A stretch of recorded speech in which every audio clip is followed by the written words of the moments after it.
Team ਜੈ Bharat Bharat Ratna news ਦੇਖ ਰਹੇ ਸਾਰੇ ਦਰਸ਼ਕਾਂ ਨੂੰ ਤੇ ਸਾਥੀਓ, ਅੱਜ ਸਾਡੇ ਨਾਲ ਸਾਡੇ ਬੁੱਧੀਜੀਵੀ ਵਰਗ ਦੇ ਵਿੱਚੋਂ ਬਹੁਤ ਹੀ ਪ੍ਰਚਲਿਤ ਸ਼ਖਸੀਅਤ ਧਰਮਚੰਦ ਬੰਗੜ ਜੀ ਮੌਜੂਦ ਨੇ, ਜਿਨ੍ਹਾਂ ਨਾਲ ਕਿ ਅੱਜ ਆਪਾਂ ਆਪਣੇ ਸ਼ੋਅ ਸੰਵਿਧਾਨ ਕੀ ਬਾਤ ਦੇ ਵਿੱਚ ਆਰਟੀਕਲ 14 ਤੋਂ ਲੈ ਕੇ 22 ਤੱਕ ਸਮਾਨਤਾ ਤੇ ਸੁਤੰਤਰਤਾ ਦੇ ਅਧਿਕਾਰ ਦੇ ਬਾਰੇ ਉਹਨਾਂ ਤੋਂ ਜਾਣਕਾਰੀ ਲਵਾਂਗੇ। ਸਭ ਤੋਂ ਪਹਿਲਾਂ ਬੰਗੜ ਸਾਹਿਬ, ਬਹੁਤ ਬਹੁਤ ਸਵਾਗਤ ਹੈ ਜੀ। ਧੰਨਵਾਦ ਜੀ ਮਨਦੀਪ ਜੀ, ਨਵਦੀਪ ਜੀ, ਤੇ ਧੰਨਵਾਦ ਭਾਰਤ ਰਤਨ ਨਿਊਜ਼ ਚੈਨਲ ਦਾ ਜੀ। ਤੇ ਬੰਗੜ ਸਾਹਿਬ, ਅੱਜ ਦਾ ਟੌਪਿਕ ਤੁਹਾਨੂੰ ਪਤਾ ਹੀ ਆ ਕਿ ਆਰਟੀਕਲ 14 ਤੋਂ ਲੈ ਕੇ 22 ਤੱਕ। ਸਭ ਤੋਂ ਪਹਿਲਾਂ ਕਿ ਜਨਰਲੀ ਗੱਲ ਜਾਣਨਾ ਚਾਹਾਂਗੇ ਕਿ ਆਰਟੀਕਲ 14 ਤੋਂ ਲੈ ਕੇ 22 ਤੱਕ ਓਵਰਵਿਊ ਤੁਹਾਡਾ ਜਾਣਨਾ ਚਾਹਾਂਗੇ ਵੀ ਹੈ ਕੀ ਹੈ। ਇਹ 14 ਤੋਂ 22 ਫੰਡਾਮੈਂਟਲ ਰਾਈਟਸ ਨੇ। ਇਹਦੇ ਵਿੱਚ ਰਾਈਟਸ ਆਫ ਇਕੁਅਲਿਟੀ ਐਂਡ ਫਰੀडम ਇਹ ਉੱਥੇ ਤੱਕ ਕਵਰ ਕਰਦਾ 24 ਤੱਕ। ਪਹਿਲਾਂ 14 ਤੋਂ 18 ਰਾਈਟ ਆਫ ਇਕੁਅਲਿਟੀ ਦੀ ਗੱਲ ਕਰਦਾ, ਉਹ ਤੋਂ ਬਾਅਦ 19 ਤੋਂ 22 ਤੱਕ ਜਿਹੜਾ ਹੈ ਉਹ ਫਰੀडम ਦੀ ਗੱਲ ਕਰਦਾ ਕਿ ਸਾਡੇ ਕੋਲ ਕਿਹੜੀਆਂ ਕਿਹੜੀਆਂ ਫਰੀडम्स ਨੇ। ਇਕੁਐਲਿਟੀ ਜਿਹੜਾ ਜਦੋਂ ਅਸੀਂ ਇਹ ਆਰਟੀਕਲਸ ਨੂੰ ਦੇਖਦੇ ਹਾਂ, 14 ਨੰਬਰ ਆਰਟੀਕਲ ਦਾ ਸਫੀਅਰ ਸਭ ਤੋਂ ਵੱਡਾ ਆ।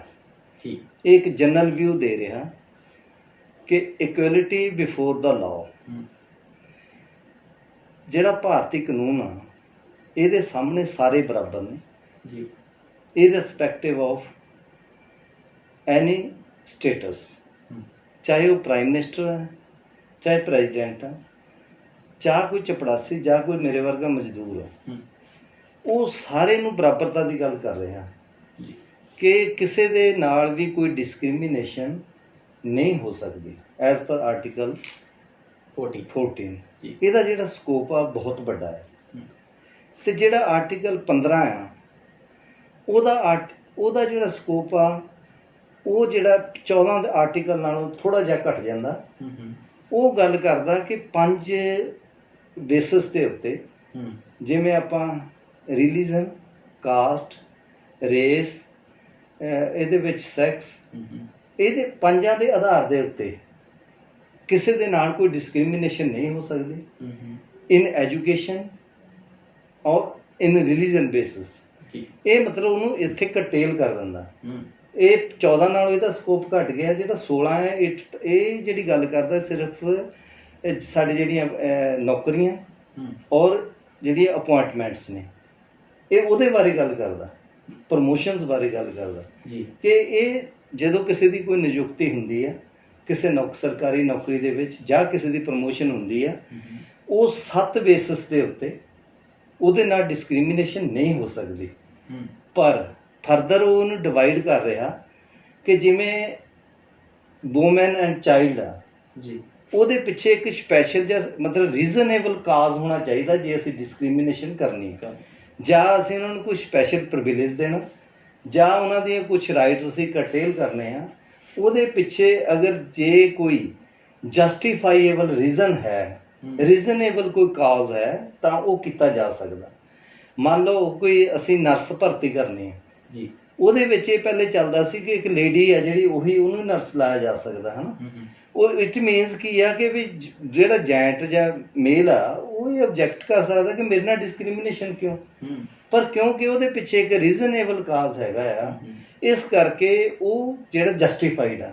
ਸਿਮਿਲਰਲੀ ਜਿਹੜਾ socially, educationally and economically backward classes ਨੇ, ਜਿਹੜੇ ਸਦੀਆਂ ਤੋਂ ਲਤਾੜੇ ਗਏ ਨੇ, ਜਿਹਨੂੰ ਆਪਾਂ ਕਹਿੰਦੇ ਕੰਪਨਸੇਟ ਕਰਨਾ, ਉਹ ਕੰਪਨਸੇਟ ਕਰਨ ਲਈ ਜੇ OBC ਨੂੰ ਕੋਈ ਬਿਲੋਂਗ ਕਰਦਾ, SC ਨੂੰ ਬਿਲੋਂਗ ਕਰਦਾ, ST ਨੂੰ ਬਿਲੋਂਗ ਕਰਦਾ, ਜੇ ਬੈਕਵਰਡ ਕਲਾਸਿਸ, ਉੱਥੇ ਵਰਡ ਜਿਹੜਾ ਬੈਕਵਰਡ ਕਲਾਸਿਸ ਲਿਖਿਆ ਹੈ, ਬਟ ਜਿਹੜਾ ਬੈਕਵਰਡ ਕਲਾਸਿਸ ਹੈ ਇਹਦੇ ਵਿੱਚ SC ਐਂਡ ST ਵੀ ਆਉਂਦੇ ਜੀ। ਉਹ ਜੇ ਉਹਨਾਂ ਨੂੰ ਇਹ ਜਸਟੀਫਾਈ ਕਰਨਾ ਕਿ ਇਹਨਾਂ ਨਾਲ ਡਿਸਕ੍ਰਿਮੀਨੇਸ਼ਨ ਹੁੰਦੀ ਆਈ ਆ, ਇਹ ਲੋਕਾਂ ਦੀ ਡਿਸਕ੍ਰਿਮੀਨੇਸ਼ਨ ਦੇ ਕਰਕੇ ਐਜੂਕੇਸ਼ਨਲੀ ਔਰ ਸੋਸ਼ਲੀ ਇਹਨਾਂ ਦਾ ਸ਼ੋਸ਼ਣ ਹੋਇਆ, ਐਕਸਪਲਾਇਟੇਸ਼ਨ ਹੋਈ ਹੈ।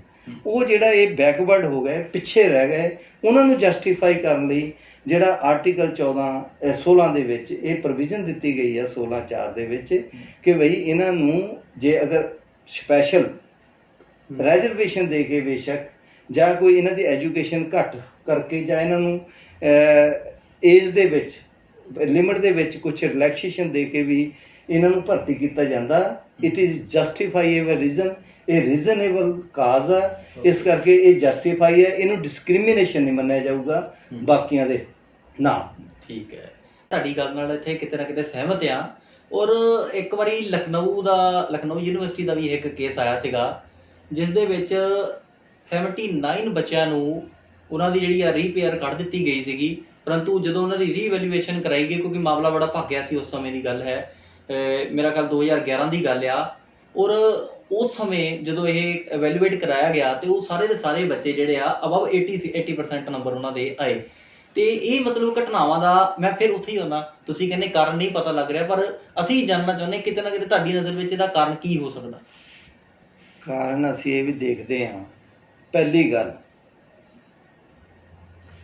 ਸੁਪਰੀਮ ਕੋਰਟ ਔਰ ਹਾਈ ਕੋਰਟ ਦੇ ਵਿੱਚ ਆਪਾਂ ਦੇਖਦੇ ਹਾਂ ਵੀ SC ST OBC ਮਾਈਨੋਰਟੀ ਇਹਨਾਂ ਦੇ ਜੱਜਸ ਕਿਉਂ ਨਹੀਂ, ਨਾ ਮਾਤਰ ਜਿਹੜੀ ਗਿਣਤੀ ਹੈ ਜੱਜਸ ਦੀ। ਅਸੀਂ ਯੂਨੀਵਰਸਿਟੀਆਂ ਦੇ ਵਿੱਚ ਦੇਖਦੇ ਹਾਂ ਸਾਡੇ ਜਿਹੜੇ ਪ੍ਰੋਫੈਸਰ ਨੇ ਉਹਨਾਂ ਦੀ ਗਿਣਤੀ ਕਿਉਂ ਨਹੀਂ, ਨਾ ਮਾਤਰ ਮਤਲਬ ਕੋਈ ਪ੍ਰੋਫੈਸਰ ਨਜ਼ਰ ਨਹੀਂ ਆ ਰਿਹਾ। ਕਾਰਨ ਕੀ ਹੈ? ਕਿਆ ਇਹ ਲੋਕ ਕੰਪੀਟੈਂਟ ਨੇ? ਮਸਲਾ ਫਿਰ ਉੱਥੇ ਕਿਤੇ ਨਾ ਕਿਤੇ ਮਨ ਦੇ ਵਿੱਚ ਇਹ ਗੱਲ ਜ਼ਰੂਰ ਆ ਰਹੀ ਹੈ। ਸਰਕਾਰ ਨੂੰ ਇਸ ਪਾਸੇ ਧਿਆਨ ਦੇਣਾ ਚਾਹੀਦਾ ਕਿ ਇਹ ਜਿਹੜੇ ਲੋਕ ਨੇ ਅਨਪ੍ਰਿਵਿਲੇਜਡ ਲੋਕ ਨੇ, ਮਤਲਬ ਇਕਨੋਮਿਕਲੀ ਸੋਸ਼ਲੀ ਐਂਡ ਜਿਹੜਾ ਪੋਲੀਟੀਕਲੀ ਇਹ ਸ਼ੁਰੂ ਤੋਂ ਬੈਕਵਰਡ ਚੱਲਦੇ ਆ ਰਹੇ ਆ, ਇਹਨਾਂ ਨੂੰ ਪਿੱਛੇ ਰੱਖਿਆ ਜਾ ਰਿਹਾ। ਸਰਕਾਰ ਨੂੰ ਸਗੋਂ ਜਿਹੜੇ ਪ੍ਰੋਂਪਟ ਐਕਸ਼ਨ ਲੈ ਕੇ, ਕੋਈ ਪ੍ਰੋਐਕਟਿਵ ਐਕਸ਼ਨ ਲੈ ਕੇ ਇਹਨਾਂ ਨੂੰ ਕੰਪਨਸੇਟ ਕਰਕੇ ਇਹਨਾਂ ਨੂੰ ਬਰਾਬਰ ਖੜੇ ਕਰਨਾ ਚਾਹੀਦਾ। ਜਿਹੜੀਆਂ ਅੱਜ ਕੱਲ੍ਹ ਟਿੱਪਣੀਆਂ ਸੁਪਰੀਮ ਕੋਰਟ ਦੇ ਜੱਜਸ ਵਗੈਰਾ ਸਾਡੀ ਰੈਜ਼ਰਵੇਸ਼ਨ ਦੇ ਉੱਤੇ ਜਾਂ ਉਹਦੇ 'ਤੇ ਕਰ ਰਹੇ ਆ ਕਿ reservation is not fundamental right, reservation and promotion is not fundamental right, ਜਾਂ ਹੋਰ ਇਹ ਤਾਂ ਡਿਸੀਜਨ ਹੀ ਆ ਗਿਆ, ਜਾਂ ਹੋਰ ਇਹੋ ਜਿਹੇ ਟਿੱਪਣੀਆਂ ਕਰ ਰਹੇ ਕਿ ਵੀ ਫੰਡਾਮੈਂਟਲ ਰਾਈਟ ਨਹੀਂ, ਉਹਨਾਂ ਨੂੰ ਕਾਈਂਡਲੀ ਇਸ ਪਾਸੇ ਧਿਆਨ ਦੇਣਾ ਚਾਹੀਦਾ ਕਿ ਜੋ ਕਾਨਸਟੀਟਿਊਸ਼ਨ ਹੈ ਇਹਨੂੰ ਟੂ ਇੰਪਲੀਮੈਂਟ ਹੋਣਾ ਚਾਹੀਦਾ। ਜੇ ਕਾਨਸਟੀਟਿਊਸ਼ਨ ਦੇ ਵਿੱਚ ਡਾਊਨ ਟ੍ਰੋਡਨ ਜਿਹੜੇ ਪੀਪਲ ਨੇ, ਬੈਕਵਰਡ ਕਲਾਸਿਸ ਨੇ, ਉਹਨਾਂ ਨੂੰ ਕੋਈ ਪ੍ਰਿਵਿਲੇਜ ਜਾਂ ਕੋਈ ਉਹਨਾਂ ਨੂੰ ਇਹੋ ਜਿਹੀ ਕੰਪਨਸੇਸ਼ਨ ਮਿਲੀ ਹੋਈ ਆ ਤੇ ਉਹ ਕਾਈਂਡਲੀ ਉਹਨਾਂ ਨੂੰ ਪ੍ਰੋਟੈਕਟ ਕਰਨ, ਉਹਨੂੰ ਪ੍ਰਮੋਟ ਕਰਨ, ਉਹਦੇ ਉੱਤੇ ਪਹਿਰਾ ਦੇਣ, ਉਹ ਗਰੰਟੀ ਦੇਣ ਕਿ ਵੀ ਜਿਹੜੀ ਉਹਦੇ ਵਿੱਚ ਕਾਨਸਟੀਟਿਊਸ਼ਨ ਦੇ ਵਿੱਚ ਫੈਸਿਲਿਟੀਜ਼ ਜਾਂ ਕੋਈ ਸਾਡੇ ਇਹੋ ਜਿਹੇ ਹੱਕ ਨੇ ਉਹ ਸਾਨੂੰ ਮਿਲਣੇ ਚਾਹੀਦੇ। ਔਰ ਇਹ ਸੁਪਰੀਮ ਕੋਰਟ ਨੂੰ ਔਰ ਹਾਈ ਕੋਰਟ ਨੂੰ ਇਹ ਹੱਥ ਬੰਨ੍ਹ ਕੇ ਬੇਨਤੀ ਹੈ, ਰਿਕੁਐਸਟ ਹੈ ਕਿ ਵੀ ਉਹ ਇਹਨਾਂ ਵੱਲ ਧਿਆਨ ਦੇਵੇ ਔਰ ਜਿਹੜੇ ਵੀ ਰਾਈਟ ਬਣਦੇ ਉਹਨਾਂ ਨੂੰ ਪ੍ਰੋਟੈਕਟ ਕਰੇ। ਬਗੜ ਸਾਹਿਬ 14 ਆਰਟੀਕਲ ਕਹਿੰਦਾ ਆ ਵੀ ਇਕੁਐਲਿਟੀ ਬਿਫੋਰ ਦਾ ਲਾ, 15 ਡਿਸਕ੍ਰਿਮੀਨੇਸ਼ਨ ਦੇ ਅਗੇਂਸਟ ਹੈਗਾ ਆ, ਤੇ ਕਿਤੇ ਨਾ ਕਿਤੇ ਇਹਨਾਂ ਆਰਟੀਕਲਾਂ ਦੀ ਜਦੋਂ ਇੰਪਲੀਮੈਂਟੇਸ਼ਨ ਨਹੀਂ ਹੋ ਰਹੀ ਸਹੀ ਤਰੀਕੇ ਨਾਲ, ਲੋਕ ਆਵਾਜ਼ ਵੀ ਉਠਾ ਰਹੇ ਆ ਪਰੰਤੂ ਨਹੀਂ ਹੋ ਰਹੀ ਹੈਗੀ ਆ, ਇਹਦਾ ਕਾਰਨ ਕੀ ਆ? ਦੋਸ਼ੀ ਕੌਣ ਆ? ਇਹ ਪਹਿਲੀ ਗੱਲ,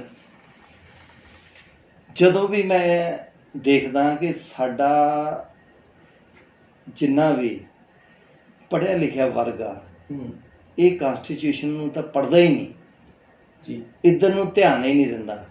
ਅੱਜ ਦੀ ਤਰੀਕ ਵਿੱਚ ਮੈਂ ਦੇਖਾਂ ਜਿੰਨੇ ਵੀ ਬਾਕੀ ਕਾਨੂੰਨ ਨੇ, ਧਾਰਮਿਕ ਕਾਨੂੰਨ ਹੋਣ, ਸੋਸ਼ਲੀ ਕਾਨੂੰਨ ਹੋਣ, ਇਕਨੋਮਿਕ ਦੇ ਕਾਨੂੰਨ ਹੋਣ, ਜਿਹੜਾ ਕਾਨੂੰਨ ਕਾਨਸਟੀਟਿਊਸ਼ਨ ਦਾ ਹੈ ਇਹ ਸਾਰਿਆਂ ਤੋਂ ਉੱਤੇ ਹੈ।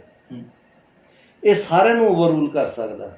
ਬੇਸ਼ੱਕ ਜਿਵੇਂ ਤੁਹਾਡੇ ਕੋਲ, ਮੈਂ ਆਪਣੀ ਗੱਲ ਕਰਦਾ ਕਿ ਮੇਰੇ ਕੋਲ ਰਾਈਟ ਟੂ ਰਿਲੀਜਨ ਆ, ਫਰੀਡਮ ਆਫ ਰਿਲੀਜਨ ਆ, ਮੈਂ ਜਿਹੜਾ ਮਰਜ਼ੀ ਧਰਮ ਅਪਣਾਵਾਂ, ਉਹਦੀਆਂ ਆਚਰਣ ਜੋ ਉਹਦੀਆਂ ਰਿਚੁਅਲਸ ਨੇ ਉਹਨਾਂ ਨੂੰ ਪ੍ਰੈਕਟਾਈਜ਼ ਕਰਾਂ, ਮਤਲਬ ਸਮੁਦਾਇ ਬਣਾਵਾਂ, ਸੰਪਰਦਾਇ ਬਣਾਵਾਂ, ਐਸੋਸੀਏਸ਼ਨ ਬਣਾਵਾਂ, ਧਾਰਮਿਕ ਸਥਾਨ ਬਣਾਵਾਂ, ਧਾਰਮਿਕ ਸਮਾਗਮ ਕਰਾਂ, ਇਸ ਗੱਲ ਦੀ ਮੈਨੂੰ ਫਰੀਡਮ ਆ। ਪਰ ਜੇ ਸਰਕਾਰ ਚਾਹਵੇ ਕਿ ਇਹ ਕਿਸੇ ਨੂੰ ਕਿਸੇ ਐਕਟ ਨੂੰ ਵਾਇਓਲੇਟ ਕਰ ਰਿਹਾ ਜਾਂ ਕਿਸੇ ਦੀ ਹੈਲਥ ਨੂੰ ਨੁਕਸਾਨ ਕਰ ਰਿਹਾ ਜਾਂ ਸਮਾਜਿਕ ਜਿਹੜੀ ਸਾਡਾ ਭਾਈਚਾਰਾ ਉਹਨੂੰ ਨੁਕਸਾਨ ਕਰ ਰਿਹਾ, ਤਾਂ ਉਹ ਇਹਨੂੰ ਰੂਲ ਬਣਾ ਕੇ ਬੈਨ ਵੀ ਕਰ ਸਕਦੀ ਹੈ। ਇਹ ਮਤਲਬ ਰੂਲ ਨੂੰ ਕਰਟੇਲ ਕਰ ਸਕਦੀ ਹੈ। ਤੇ ਇਸ ਕਰਕੇ ਕਿਉਂ ਕਰਟੇਲ ਕਰੇਗੀ? ਕਿਉਂਕਿ ਕਾਨਸਟੀਟਿਊਸ਼ਨ 'ਚ ਲਿਖਿਆ ਹੈ ਕਾਨਸਟੀਟਿਊਸ਼ਨ ਇਜ਼ ਅਬਵ ਆਲ। ਤੇ ਸਾਡਾ ਜਿਹੜਾ ਮਤਲਬ ਜੋ ਅਗਰ ਤੁਸੀਂ ਇਹ ਆਪਣੀ ਐਟਰੋਸਿਟੀਜ਼ ਔਰ ਜਿਹੜੀਆਂ ਇਹ ਡਿਸਕ੍ਰਿਮੀਨੇਸ਼ਨਸ ਆ ਇਹਨਾਂ ਨੂੰ ਰੋਕਣਾ ਚਾਹੁੰਦੇ ਆ ਤਾਂ ਕਾਨਸਟੀਟਿਊਸ਼ਨ ਨੂੰ ਪੜ੍ਹੋ ਨਹੀਂ ਤੇ ਇਹਨੂੰ ਸਿੱਖੋ, ਸੁਣੋ। ਕਾਨਸਟੀਟਿਊਸ਼ਨ ਜਿਹੜਾ ਇਹ ਸਾਡੇ ਲਈ ਬਹੁਤ ਜ਼ਰੂਰੀ ਹੈ। It is holiest book of the world. ਇਹਨੂੰ ਪੜ੍ਹੋ ਔਰ ਇਹਦੇ ਤੇ ਅਮਲ ਕਰੋ। ਜੇ ਤੁਹਾਡੇ ਰਾਈਟਸ ਵਗੈਰਾ ਕਿਤੇ ਵਾਇਓਲੇਟ ਹੋ ਰਹੇ ਆ, use Ritz, there R 5 Ritz. ਤੁਸੀਂ ਜਿਹੜੀ ਹੈ ਇਹ ਰਿਟਸ ਵਗੈਰਾ ਜਿਹੜੀਆਂ ਨੇ ਇਹ ਸੁਪਰੀਮ ਕੋਰਟ, ਹਾਈ ਕੋਰਟ ਦੇ ਵਿੱਚ ਲਾ ਸਕਦੇ ਹੋ directly under the article 226 in high court and article 32 in supreme court. ਤੁਸੀਂ ਲਾ ਸਕਦੇ, ਤੁਹਾਡੇ ਕੋਲ ਅਧਿਕਾਰ ਆ। ਤੇ ਬੰਗੜ ਸਾਹਿਬ ਆਪਾਂ ਇੱਥੇ ਗੱਲ ਨੂੰ ਅੱਗੇ ਤੋਰਦੇ ਹਾਂ। ਆਰਟੀਕਲ 17 ਤੇ ਮੈਂ ਆਉਣਾ। 17 ਦੇ ਵਿੱਚ ਲਿਖਿਆ ਆ ਵੀ ਅਨਟੱਚੇਬਿਲਟੀ ਦੇ ਅਗੇਂਸਟ ਛੂਆ-ਛਾਤ ਨਹੀਂ ਹੋਣੀ ਚਾਹੀਦੀ। ਠੀਕ ਹੈ। ਤੇ ਛੂਆ-ਛਾਤ ਹੁੰਦੀ ਕੀ ਵੈਸੇ? ਉਹਦੇ ਵਿੱਚ ਜਿਹੜਾ ਛੂਆ-ਛਾਤ ਦਾ ਵਰਡ ਆ ਨਾ, ਅਨਟੱਚੇਬਿਲਟੀ ਦਾ ਵਰਡ ਆ, ਇਹ ਇਨਵਰਟਡ ਕੌਮਿਆਂ 'ਚ ਲਿਖਿਆ ਹੈ ਜੀ। ਇਹ ਡਿਸਕ੍ਰਾਈਬ ਨਹੀਂ ਕੀਤਾ ਕਿਤੇ ਵੀ ਕਨਸਟੀਟਿਊਸ਼ਨ ਦੇ ਵਿੱਚ, ਨਾ ਹੀ ਆਰਟੀਕਲ 17 ਦੇ ਵਿੱਚ ਇਹਨੂੰ ਡਿਫਾਈਨ ਕੀਤਾ ਵੀ ਅਨਟੱਚੇਬਿਲਟੀ ਹੈ ਕੀ ਹੈ। ਬਿਲਕੁਲ। ਇਹ ਦੇਖਣ ਲਈ ਕਿ ਵੀ ਇਹ ਅਨਟੱਚੇਬਿਲਟੀ ਕਿਹਨੂੰ ਕਹਿੰਦੇ ਆ, ਉਹਦੇ ਲਈ ਸਾਨੂੰ ਜਿਹੜਾ ਆ ਇਹਦੇ ਕੇਸ ਲਾਜ਼ ਪੜ੍ਹਨੇ ਪੈਣਗੇ। ਇਹ ਕੇਸ ਲਾਅ ਜਦੋਂ ਆਪਾਂ ਸੁਪਰੀਮ ਕੋਰਟ ਦਾ ਜਾਂ ਹਾਈ ਕੋਰਟ ਦੇ ਡਿਸੀਜਨ ਦੇਖਦੇ ਹਾਂ, ਉੱਥੇ ਇਹਨੂੰ ਡਿਸਕ੍ਰਾਈਬ ਕੀਤਾ ਗਿਆ। ਉਹਨਾਂ ਨੇ ਇਸ ਅਨਟੱਚੇਬਿਲਟੀ ਦਾ ਮਤਲਬ ਸਿਰਫ ਇਹ ਲੈ ਗਿਆ, untouchability caste based untouchability. It is only caste based untouchability. ਜੇ ਕਾਸਟ ਦੇ ਆਧਾਰ ਤੇ ਤੁਹਾਨੂੰ ਕਿਤੇ ਵੀ ਰੋਕਿਆ ਜਾਂਦਾ, ਉੱਥੇ ਇਹ ਜਿਹੜਾ ਐਕਟ ਆ ਇਹ ਲਾਗੂ ਹੁੰਦਾ, ਜਿਹਨੂੰ ਆਪਾਂ ਕਹਿੰਦੇ ਆ ਐਟ ਪ੍ਰੈਜੈਂਟ। ਜਿਹੜਾ ਪਹਿਲਾਂ ਤਾਂ ਐਕਟ SC/ST ਅਨਟੱਚੇਬਿਲਟੀ ਤੇ ਬਣਿਆ ਸੀਗਾ 1955 'ਚ, ਬਾਅਦ ਵਿੱਚ ਇਹ 1976 ਦੇ ਵਿੱਚ ਜਿਹੜਾ ਐਕਟ ਆਇਆ, ਇਹ ਅਮੈਂਡ 1965 ਦੇ ਵਿੱਚ ਇੱਕ ਇਹਦੇ ਤੇ ਕਮਿਸ਼ਨ ਬਿਠਾਇਆ ਗਿਆ। ਉਹਦੀਆਂ ਰਿਕਮੈਂਡੇਸ਼ਨ ਦੇ ਉੱਤੇ 1976 ਦੇ ਵਿੱਚ ਇਹ ਮਤਲਬ ਐਕਟ ਪਾਸ ਕੀਤਾ ਗਿਆ। Protection of civil rights, protection of civil rights 1976 ਇਹ ਐਕਟ ਆਇਆ। ਇਸ ਐਕਟ ਦੇ ਆਧਾਰ ਦੇ ਉੱਤੇ ਅਗਰ ਤੁਹਾਡੇ ਨਾਲ ਕਿਤੇ ਡਿਸਕ੍ਰਿਮੀਨੇਸ਼ਨ ਹੋ ਰਹੀ ਆ, ਕਾਸਟ ਬੇਸਡ ਅਨਟੱਚੇਬਿਲਟੀ ਦਾ ਕੋਈ ਸ਼ਿਕਾਰ ਹੋ ਰਿਹਾ, ਉਹ ਆਪਣਾ ਕੋਰਟ ਦੇ ਵਿੱਚ ਜਾ ਸਕਦਾ ਆ। ਇਹ ਜਿਹੜਾ 2 ਆਰਟੀਕਲ ਆ, ਜੇ ਇਹਨਾਂ ਦੀ ਵਾਇਓਲੇਸ਼ਨ ਹੁੰਦੀ ਆ, ਇਹ ਤੁਹਾਡੇ 2 ਅਧਿਕਾਰ ਮਰਦੇ ਆ, ਆਰਟੀਕਲ 15 ਤੇ ਆਰਟੀਕਲ 17। ਤੇ ਤੁਸੀਂ ਇਹ ਗਵਰਨਮੈਂਟ ਦੇ ਅਗੇਂਸਟ ਵੀ ਜਾ ਸਕਦੇ ਆ ਔਰ ਇਹ ਪਬਲਿਕ ਦੇ ਅਗੇਂਸਟ ਵੀ ਹੈ। ਬਾਕੀ ਛੂਆ-ਛਾਤ ਇੱਕ ਇਨਸਾਨ ਨਾਲ ਹੋ ਸਕਦਾ, ਦੂਜਾ ਇਨਸਾਨ ਕਰ ਸਕਦਾ। ਤੇ ਹੋ ਸਕਦਾ ਕਿ ਐਟ ਦੀ ਪ੍ਰੈਜ਼ੈਂਟ ਟਾਈਮ ਉਹ ਦੋਨੇ ਲੋਕ ਹੀ ਮੌਜੂਦ ਹੋਣ, ਤੀਜਾ ਕੋਈ ਗਵਾਹ ਨਾ ਹੋਵੇ। ਇਸ ਸੂਰਤ ਵਿੱਚ ਕੀ, ਇਸ ਸੂਰਤ ਹਾਲਤ ਵਿੱਚ ਕੀ ਹੋਵੇਗਾ? ਦੇਖੋ ਵੀ ਇੱਕ ਬੜਾ ਹੀ ਜਿੱਦਾਂ ਐਟ੍ਰੋਸਿਟੀਜ਼ ਆਫ SC/ST ਐਕਟ ਜਿਹੜਾ ਆਇਆ, ਤੇ ਇਹ ਜਿਹੜਾ ਮਤਲਬ ਆਪਾਂ ਕਹਿੰਦੇ ਆ ਵੀ ਅਨਟੱਚੇਬਿਲਟੀ ਦਾ ਹੈਗਾ, ਇਹਦੇ ਵਿੱਚ ਇੱਕ ਇਹ ਵੀ ਲਕੂਨਾ ਹੈ। ਉੱਥੇ ਨਾ ਜਦੋਂ ਵੀ ਵਿਟਨੈਸ ਮੰਗੀ ਜਾਂਦੀ ਹੈ, ਵਿਟਨੈਸ ਕਹਿੰਦੇ ਆ ਵੀ ਜਨਰਲ ਕਾਸਟ ਵਾਲੇ ਦੀ ਹੋਵੇ, ਤੇ ਉਹਨੂੰ ਤਾਂ ਮਤਲਬ ਮੋਸਟਲੀ ਜਾਂ ਆਪਾਂ ਕਹਿੰਦੇ ਪ੍ਰੋਬੇਬਲੀ ਕੋਰਟਸ ਜਾਂ ਪੁਲਿਸ ਵਾਲੇ ਇਹ ਕਹਿੰਦੇ ਆ ਵੀ ਜੇ ਮੰਨ ਲਓ ਤੁਹਾਨੂੰ ਜਾਤ ਪਾਤ ਦੇ ਆਧਾਰ ਤੇ ਤੁਸੀਂ ਸ਼ਿਕਾਰ ਹੋਏ ਆ ਕਿਸੇ ਸ਼ੋਸ਼ਣ ਦੇ ਜਾਂ ਕਿਸੇ ਅਨਟੱਚੇਬਿਲਟੀ ਜਾਂ ਤੁਹਾਡੇ ਤੇ ਕੋਈ ਐਟ੍ਰੋਸਿਟੀ ਹੋ ਰਹੀ ਆ, ਤਾਂ ਜਿਹੜਾ ਉਹਦਾ ਐਵੀਡੈਂਸ ਆ ਉਹ ਜਨਰਲ ਬੰਦਾ ਡਿਪੋਜ਼ ਕਰੇ ਜਾਂ ਉਹ ਬੰਦਾ ਡਿਪੋਜ਼ ਕਰੇ ਜਿਹੜਾ ਬੰਦਾ SC/ST ਨਾ ਹੋਵੇ। ਇਹ ਇੱਕ ਲਕੂਨਾ ਹੈ, ਕਈ ਵਾਰੀ ਉਹ ਜਿਹੜਾ ਬੰਦਾ ਨਹੀਂ ਲੱਭਦਾ। ਹੁਣੇ ਥੋੜੇ ਦੇਰ ਮਤਲਬ ਹਫ਼ਤੇ ਦੀ ਵੀ ਨਹੀਂ ਗੱਲ ਹੈ, ਇੱਕ ਡਿਸੀਜਨ ਦੇ ਵਿੱਚ ਤੁਸੀਂ ਵੀ ਦੇਖਿਆ ਹੋਣਾ, ਪੰਜਾਬ ਹਾਈ ਕੋਰਟ ਦਾ ਇੱਕ ਡਿਸੀਜਨ ਆਇਆ, ਆਨਰੇਬਲ ਜਸਟਿਸ ਗਰੇਵਾਲ ਸਾਹਿਬ ਨੇ ਉਹ ਡਿਸੀਜਨ ਦੇ ਵਿੱਚ ਕਿਹਾ ਕਿ ਜੇ ਤੁਹਾਨੂੰ ਫੋਨ ਦੇ ਉੱਤੇ ਕੋਈ ਇਹ ਕਾਸਟ ਨਾ ਲੈ ਕੇ ਗਾਲਾਂ ਕੱਢਦਾ ਜਾਂ ਕੋਈ ਤੁਹਾਨੂੰ ਮਤਲਬ SC/ST ਕਹਿ ਕੇ ਤੁਹਾਨੂੰ ਜਲੀਲ ਕਰਦਾ, ਤਾਂ ਉਹਦੇ ਉੱਤੇ SC/ST ਐਕਟ ਨਹੀਂ ਲੱਗ ਸਕਦਾ। ਜਿਹੜਾ ਕਿ ਮਤਲਬ ਬੜਾ ਹੀ ਇੱਕ ਆਪਾਂ ਇਹ ਕਹਿ ਸਕਦੇ ਅਗੇਨ ਸਾਨੂੰ ਇਹ ਲੱਗਦਾ ਵੀ ਇੱਕ ਧੱਕੇ ਵਾਲੀ ਗੱਲ ਆ ਕਿ ਵੀ ਜੇ ਉਹ ਬੰਦਾ ਮੈਨੂੰ ਜਲੀਲ ਕਰ ਰਿਹਾ, ਕਾਸਟ ਬੇਸ ਤੇ ਮੇਰੇ ਨਾਲ ਡਿਸਕ੍ਰਿਮੀਨੇਸ਼ਨ ਕਰ ਰਿਹਾ, ਤੇ ਉਹਨੂੰ ਕਿਉਂ ਨਹੀਂ ਉਹਦੇ ਤੇ ਉੱਥੇ ਇੱਕ ਕਾਊਂਟਰ ਕੁਐਸਚਨ ਇੱਥੇ ਉੱਠਦਾ ਵੀ ਜਦੋਂ ਕੋਈ ਫੋਨ ਦੇ ਉੱਤੇ ਕਿਸੇ ਦੀਆਂ ਧਾਰਮਿਕ ਭਾਵਨਾਵਾਂ ਭੜਕਾਉਂਦਾ, ਜਦੋਂ ਕੋਈ ਤਥਾਕਥਿਤ ਲੋਕ ਜਿਹੜੇ ਆ ਉਹ ਚੱਕ ਕੇ ਪਰਚਾ ਕਰਾਉਣ ਉਹਦੇ ਤੇ ਚਲੇ ਜਾਂਦੇ ਆ। ਜਿੱਦਾਂ ਇੱਕ ਸੌਂਗ ਆਇਆ ਸੀਗਾ ਰਣਜੀਤ ਬਾਵੇ ਦਾ, ਮੈਂ ਉੱਥੇ ਆ ਜਾਂਦਾ ਵੀ ਉਦੋਂ ਉਹਦੇ ਤੇ ਪਰਚਾ ਹੋ ਸਕਦਾ।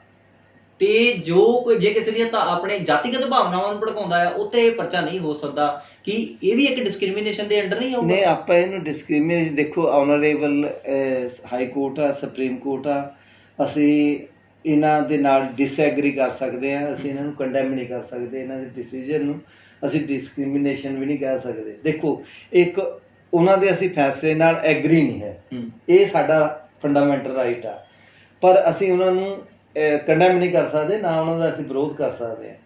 ਦੂਜੀ ਗੱਲ ਇਹ ਜਿਹੜੇ ਉਹ ਕੇਸ ਆ ਨਾ, ਅਸੀਂ ਬਾਰ-ਬਾਰ 295 ਦੀ ਗੱਲ ਕਰ ਰਹੇ, ਧਾਰਮਿਕ ਭਾਵਨਾਵਾਂ ਨੂੰ ਭੜਕਾਉਣ ਦੀ ਗੱਲ ਕਰ ਰਹੇ ਹਾਂ। ਮੈਂ ਕਾਈਂਡਲੀ ਇਹਦੇ ਵਿੱਚ ਨਾ ਜਿਹੜੇ ਇਨਗਰੀਡੀਐਂਟਸ ਨੇ ਫॉर 295A 295A ਦਾ, ਉਹਦੇ ਵਿੱਚ ਇਹ ਜ਼ਰੂਰੀ ਆ ਕਿ ਜਿਹੜਾ ਬੰਦਾ ਧਾਰਮਿਕ ਭਾਵਨਾ ਭੜਕਾਉਣ ਦਾ ਜਿਹਦੇ ਤੇ ਦੋਸ਼ ਲੱਗਦਾ 295 ਦਾ ਪਰਚਾ ਹੋਣਾ, ਉਹ ਇੰਟੈਂਸ਼ਨਲੀ ਕਿਸੇ ਦੀਆਂ ਭਾਵਨਾਵਾਂ ਭੜਕਾਉਣ ਦੀ ਕੋਸ਼ਿਸ਼ ਕਰ ਰਿਹਾ, ਤਾਂ ਉਹਦੇ ਤੇ ਪਰਚਾ ਦਰਜ ਹੋਏਗਾ।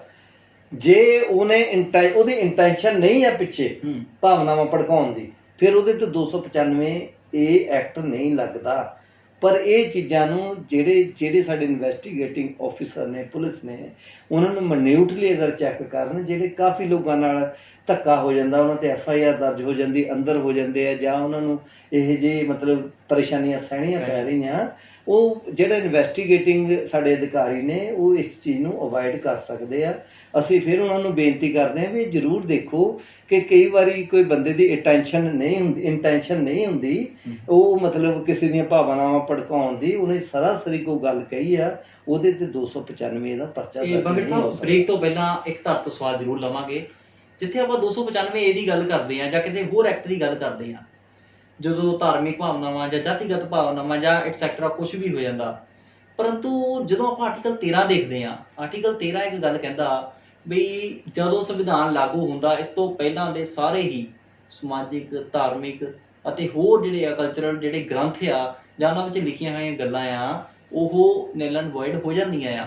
ਫਿਰ ਆਪਾਂ ਕਿਉਂ ਜਿਹੜਾ ਮਤਲਬ ਕਿ ਇਹੋ ਜਿਹੇ ਜਿਹੜਾ ਆ ਜਿੱਦਾਂ ਐਕਟ ਬਣ ਜਾਂਦਾ ਆ, ਕੀ ਇਹ ਜਿਹੜਾ 13 ਆਰਟੀਕਲ ਦੇ ਐਕਟ ਨੂੰ ਉਹ ਨਿਲ ਐਂਡ ਵੋਇਡ ਨਹੀਂ ਕਰ ਰਿਹਾ, ਉਹਨੂੰ ਮਤਲਬ ਕਿ ਵਾਇਲੇਟ ਨਹੀਂ ਕਰ ਰਿਹਾ? ਆਰਟੀਕਲ 13 ਦੇ ਵਿੱਚ ਨਾ ਦੋ ਚੀਜ਼ਾਂ ਲਿਖੀਆਂ ਨੇ। ਇੱਕ ਤਾਂ ਇਹ ਵੀ ਜਿਹੜੇ ਉਹ ਤੋਂ ਪਹਿਲਾਂ ਦੇ ਐਕਟ ਆ ਉਹਨਾਂ ਨੂੰ ਨਿਲੀਫਾਈ ਕਰਦਾ, ਇੱਕ ਜਿਹੜੇ ਬਾਅਦ ਦੇ ਵੀ ਆ ਉਹਨੂੰ ਕੰਟਰਾਡਿਕਟ ਕਰਨਗੇ ਆਰਟੀਕਲਸ ਨੂੰ, ਉਹ ਵੀ ਨਿਲੀਫਾਈ ਹੋ ਜਾਣਗੇ, ਉਹ ਵੈਲਿਡ ਨਹੀਂ ਹੈਗੇ ਜੀ। ਅੱਛਾ, ਹੁਣ ਆਪਾਂ ਇਸ ਚੀਜ਼ ਨੂੰ ਜੇ ਲੈਂਦੇ ਆ, it is very difficult to prove. ਇੱਕ ਬੰਬੇ ਹਾਈ ਕੋਰਟ ਦਾ ਡਿਸੀਜਨ ਆਇਆ, ਉਹਨੇ ਇਹ ਗੱਲ ਕਹੀ ਸੀਗੀ ਵੀ ਜਿਹੜੇ ਰਾਈਟਰ ਨੇ, ਫਿਲੋਸਫਰ ਨੇ, ਰਿਸਰਚਰਸ ਨੇ, ਸਿੰਗਰ ਨੇ, ਫਿਲਮ ਮੇਕਰਸ ਨੇ, TV ਸੀਰੀਅਲ ਬਣਾ ਰਹੇ ਨੇ, ਉਹਨਾਂ ਨੂੰ ਤੰਗ ਨਾ ਕਰੋ, ਉਹਨਾਂ ਦੇ ਉੱਤੇ ਜਿਹੜੀਆਂ ਭਾਵਨਾਵਾਂ ਭੜਕਾਉਣ ਦਾ ਕੇਸ ਨਾ ਲਗਾਓ। ਜੇ ਜਿਹੜੀ ਕਾਨਸਟੀਟਿਊਸ਼ਨ ਦੇ ਵਿੱਚ ਇੱਕ ਇਹ ਵੀ ਗੱਲ ਲਿਖੀ ਹੋਈ ਆ ਕਿ ਜਿਹੜੀ ਸਾਇੰਟੀਫਿਕ ਅਪਰੋਚ ਦਾ ਪ੍ਰਚਾਰ ਕਰਨਾ, ਪਸਾਰ ਕਰਨਾ, ਉਹ ਹਰ ਇੱਕ ਬੰਦੇ ਦੀ ਡਿਊਟੀ ਆ। ਜਿਹੜੀਆਂ ਸੁਪਰਸਟੀਸ਼ਨਸ ਨੇ, ਪਿਛਲੇ ਅੰਧ ਵਿਸ਼ਵਾਸ ਚੱਲੇ ਆ ਰਹੇ ਆ, ਉਹਨਾਂ ਨੂੰ ਖਤਮ ਕਰਨਾ ਔਰ ਸਾਇੰਟੀਫਿਕ ਅਪਰੋਚ ਅਪਣਾਉਣਾ। ਭਾਰਤ ਦੇ ਵਿੱਚ ਵਿਗਿਆਨਿਕ ਇੱਕ ਸੋਚ ਨੂੰ ਲੈ ਕੇ ਆਉਣਾ, ਇਹ ਹਰ ਇੱਕ ਬੰਦੇ ਦੀ ਡਿਊਟੀ ਆ ਕਿ ਉਹ ਜਿਹੜੇ ਅੰਧ ਵਿਸ਼ਵਾਸ ਆ, ਪਿਛਲੇ ਆ, ਉਹ ਚੱਲੇ ਆ ਰਹੇ ਆ ਵਹਿਮ ਭਰਮ, ਉਹਨਾਂ ਨੂੰ ਖਤਮ ਕਰੋ ਔਰ ਸਾਇੰਟੀਫਿਕ ਅਪਰੋਚ ਚਲਾਓ। ਇਹ ਤੁਹਾਡਾ ਇਹ ਡਿਊਟੀ ਆ, ਇਹ ਰਾਈਟ ਨਹੀਂ ਹੈਗਾ। ਮਤਲਬ ਇੱਕ ਪਾਸੇ ਤਾਂ ਕਾਨਸਟੀਟਿਊਸ਼ਨ ਦੇ ਵਿੱਚ ਸਾਨੂੰ ਇਹ ਡਿਊਟੀ ਲਗਾਈ ਗਈ ਆ ਕਿ ਵੀ ਤੁਸੀਂ ਸਾਇੰਟੀਫਿਕ ਅਪਰੋਚ ਅਪਣਾਓ, ਤਰਕ ਸੰਗਤ ਜਿਹੜੀ ਆ ਆਪਣਾ ਸਮਾਜ ਦੀ ਸਿਰਜਣਾ ਕਰੋ। ਦੂਜੇ ਪਾਸੇ ਅਸੀਂ ਉਹੀ ਅੰਧ ਵਿਸ਼ਵਾਸਾਂ ਨੂੰ ਲੈ ਕੇ ਇਹ ਕਹਿੰਦੇ ਆ ਕਿ ਵੀ ਇਹ ਬੰਦੇ ਤੇ ਇਹ ਭਾਵਨਾਵਾਂ, ਸਾਡੀਆਂ ਧਾਰਮਿਕ ਭਾਵਨਾਵਾਂ ਭੜਕਾਤੀਆਂ। ਇਹ ਬੜਾ ਇੱਕ ਸੈਂਸਿਟਿਵ ਮਾਮਲਾ ਆ, ਔਰ ਧਾਰਮਿਕ ਭਾਵਨਾਵਾਂ ਦੇ ਵਿੱਚ ਤੁਸੀਂ ਦੇਖੋ ਕਿ ਹਾਈ ਕੋਰਟ ਦੇ ਵਿੱਚ, ਸੁਪਰੀਮ ਕੋਰਟ ਦੇ ਵਿੱਚ ਜਾ ਕੇ ਇਹ ਮੋਸਟਲੀ ਕੇਸ ਜਿਹੜੇ ਆ ਇਹ ਸਟੈਂਡ ਨਹੀਂ ਕਰਦੇ। ਇਹ ਵੇਸਟੇਜ ਆਫ ਟਾਈਮ ਆ of the police and the lower judiciary ਕਿ ਹਾਂ, ਜੇ ਕੋਈ ਬੰਦਾ ਜਾਣ ਬੁੱਝ ਕੇ ਇਹ ਕੰਮ ਕਰਦਾ ਤੇ ਉਹਦੇ ਤੇ ਪਰਚੇ ਦਰਜ ਕਰੋ, ਉਹਦੇ ਤੇ ਐਕਸ਼ਨ ਲਓ। ਪਰ ਜੇ ਹੁਣ ਕੋਈ ਬੰਦਾ ਸਾਇੰਟੀਫਿਕ ਅਪਰੋਚ ਜਾਂ ਐਜੂਕੇਟਿਵ ਜਿਹੜੀ ਇੱਕ ਅਵੇਅਰਨੈਸ ਆ ਉਹ ਫੈਲਾਉਣੀ ਚਾਹੁੰਦਾ, ਉਹਨੂੰ ਐਪਰੀਸ਼ੀਏਟ ਕਰੋ। ਉਸਨੂੰ ਵਾਈ ਸ਼ੁੱਡ ਯੂ ਫਾਈਲ ਮਤਲਬ ਕੇਸ ਅਗੇਂਸਟ ਦੈਟ ਪਰਸਨ। ਜੀ ਬਿਲਕੁਲ। ਤੋ ਸਾਥੀਓ, ਇਹ ਬੰਗੜ ਸਾਹਿਬ ਦੇ ਨਾਲ ਆਰਟੀਕਲ 14 ਤੋਂ ਲੈ ਕੇ 22 ਤੱਕ ਚਰਚਾ ਇਸੇ ਤਰ੍ਹਾਂ ਜਾਰੀ ਰਹੇਗੀ ਤੇ ਉਮੀਦ ਆ ਤੁਹਾਨੂੰ ਪਸੰਦ ਵੀ ਆ ਰਹੀ ਹੋਊਗੀ। ਮਿਲਦੇ ਆ ਇੱਕ ਛੋਟੀ ਜਿਹੀ ਬ੍ਰੇਕ ਤੋਂ ਬਾਅਦ। ਥੈਂਕ ਯੂ ਜੀ। ਭਾਰਤ ਬ੍ਰੇਕ ਤੋਂ ਬਾਅਦ ਸਵਾਗਤ ਹੈ ਤੁਹਾਡਾ ਸਾਰਿਆਂ ਦਾ।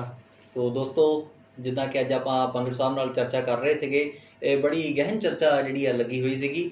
ਤੇ ਬੰਗੜ ਸਾਹਿਬ, ਹੁਣ ਆਪਾਂ ਗੱਲ ਆਉਂਦੇ ਆ ਆਰਟੀਕਲ 20 ਦੇ ਉੱਤੇ, ਕਿਉਂਕਿ ਆਰਟੀਕਲ 19 ਦੇ ਉੱਤੇ ਇੱਕ ਐਪੀਸੋਡ ਪਹਿਲਾਂ ਅਸੀਂ ਬਣਾ ਚੁੱਕੇ ਹਾਂ। ਆਰਟੀਕਲ 20 ਦੇ ਉੱਤੇ ਆਉਂਦੇ ਆ ਕਿ ਆਰਟੀਕਲ 20 ਕੀ ਕਹਿੰਦਾ। ਆਰਟੀਕਲ 20 ਜਿਹੜਾ ਤੁਹਾਡਾ ਪੋਸਟ ਇਹ ਤਿੰਨ ਤੁਹਾਨੂੰ ਪ੍ਰੋਟੈਕਸ਼ਨਸ ਦੇ ਰਿਹਾ। ਪਹਿਲੀ ਹੈਗੀ ਆ ਕਿ ਐਕਸ ਪੋਸਟ ਫੈਕਟੋ ਜਿਹਨੂੰ ਆਪਾਂ ਕਹਿੰਦੇ ਆ, ਕੋਈ ਵੀ ਕਿਸੇ ਬੰਦੇ ਨੇ ਕ੍ਰਾਈਮ ਕੀਤਾ, ਮੰਨ ਲਓ 2019 ਚ ਕ੍ਰਾਈਮ ਕੀਤਾ, ਉਸ ਵਕਤ ਉਸ ਕ੍ਰਾਈਮ ਦੀ ਕੋਈ ਸਜ਼ਾ ਨਹੀਂ ਸੀ, ਉਹ ਕ੍ਰਾਈਮ ਨਹੀਂ ਸੀ ਮੰਨਿਆ ਜਾਂਦਾ। ਪਰ 2020 ਦੇ ਵਿੱਚ ਆ ਕੇ ਕੋਈ ਇਹੋ ਜਿਹਾ ਕਾਨੂੰਨ ਬਣ ਜਾਂਦਾ ਕਿ ਉਹ ਜੋ ਉਹਨੇ ਐਕਟ ਕੀਤਾ ਸੀ ਉਹਨੂੰ ਕ੍ਰਾਈਮ ਕਿਹਾ ਜਾਂਦਾ ਸੀ, ਮਤਲਬ ਉਹਦੇ ਲਈ ਸਜ਼ਾ ਜਿਹੜੀ ਪੈਨਲਟੀ ਜਾਂ ਸਜ਼ਾ ਨਿਰਧਾਰਤ ਹੋ ਜਾਂਦੀ ਹੈ। ਉਹ ਮਤਲਬ ਜੇ ਕ੍ਰਾਈਮ ਕਰਨ ਵੇਲੇ ਜਿਹੜਾ ਲਾਅ ਜਾਂ ਉਹਨੂੰ ਪਨਿਸ਼ਮੈਂਟ ਮਿਲਣੀ ਸੀ ਕਾਨੂੰਨ ਦੇ ਹਿਸਾਬ ਨਾਲ, ਉਹ 2020 ਦੇ ਵਿੱਚ ਕਾਨੂੰਨ ਬਣਾ ਕੇ ਪਿਛਲੇ ਕ੍ਰਾਈਮ ਦੀ ਉਹਨੂੰ ਸਜ਼ਾ ਨਹੀਂ ਦਿੱਤੀ ਜਾ ਸਕਦੀ। ਪਹਿਲਾ ਇਹ ਉਹਦੇ ਵਿੱਚ ਹੈਗਾ। ਔਰ ਜੇ ਉਹ ਕ੍ਰਾਈਮ ਉਸ ਵਕਤ ਸਜ਼ਾ ਮੰਨ ਲਓ 10 ਸਾਲ ਦੀ ਸੀ, ਆਪਾਂ ਉਹਨੂੰ ਮਤਲਬ ਸਿੰਪਲ ਵਰਡ ਦੇ ਵਿੱਚ ਕਹਿੰਦੇ ਆ, ਪਰ ਅੱਜ ਕੋਈ ਕਾਨੂੰਨ ਬਣ ਜਾਂਦਾ ਹੈ ਕਿ ਉਹਦੀ ਸਜ਼ਾ ਘਟਾ ਕੇ ਜਿਹੜੀ ਆ ਉਹ 5 ਸਾਲ ਕਰ ਦਿੱਤੀ ਜਾਂਦੀ ਹੈ, ਤਾਂ ਫਿਰ ਉਹਨੂੰ ਇਹਦਾ ਬੈਨੀਫਿਟ ਮਿਲ ਸਕਦਾ।